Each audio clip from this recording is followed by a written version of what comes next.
নমস্কার, food blogger চ্যানেলে সবাইকে স্বাগত জানাই। আজকের ভিডিওতে আপনাদের কাছে শেয়ার করছি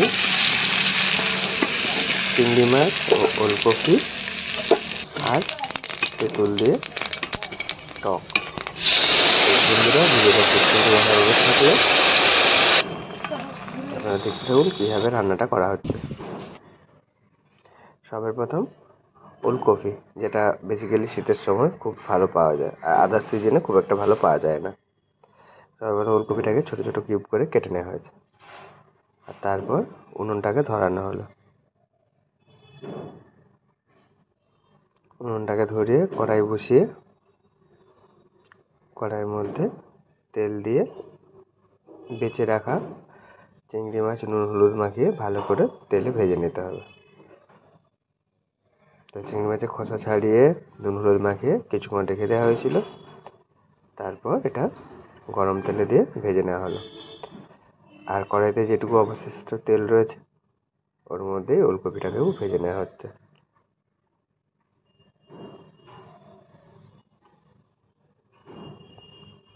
তো এইভাবে ওই ওলকপিটাও ভেজে নেওয়ার পর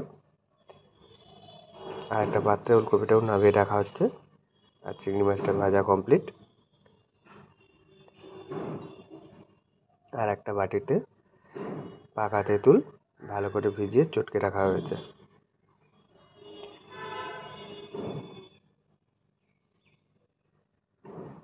তো মাছ ভাজার পর ওলকপি ভাজার পর যেটুকু তেল রয়েছিল কড়াইতে ওর মধ্যেই ফোড়নটা দিয়ে পাকা তেঁতুল যেটা ভালো করে মেখে চটকে পিউরিটা বের করে রেখেছিল ওটা ওর মধ্যে অ্যাড করে নিল।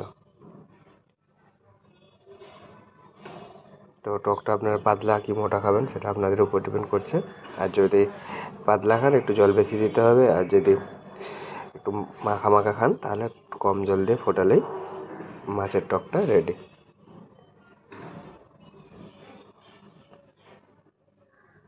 তো এইভাবে ফোড়ন দেওয়া তেলে তেঁতুল চটকে দিয়ে কমপ্লিট করা হলো। আর ওইদিকে ভাজা চিংড়ি মাছ ওলকপি সব রেডি।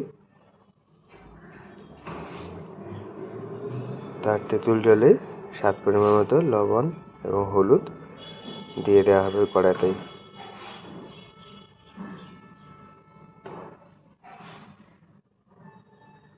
সবের প্রথম দেওয়া হয়েছে তেলে ফোড়ন, তার মধ্যে তেঁতুল জল, তারপর নুন হলুদ এইভাবে দিয়ে বেশ কিছুক্ষণ ফুটিয়ে নিতে হবে।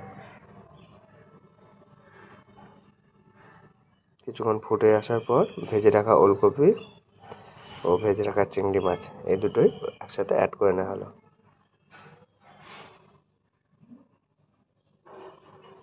আর সবটা দেওয়ার পর আর বেশ কিছুক্ষণ 5 থেকে 7 মিনিট ফুটালেই চিংড়ি মাছের টক কমপ্লিট।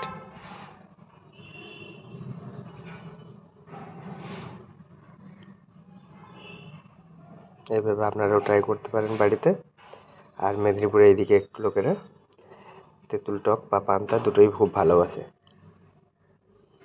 তো আজকের ভিডিওটা এই পর্যন্ত, এখানেই শেষ করছি। আপনারা ভালো থাকবেন, সুস্থ থাকবেন। আবার কোনো দেখা হচ্ছে। টাটা।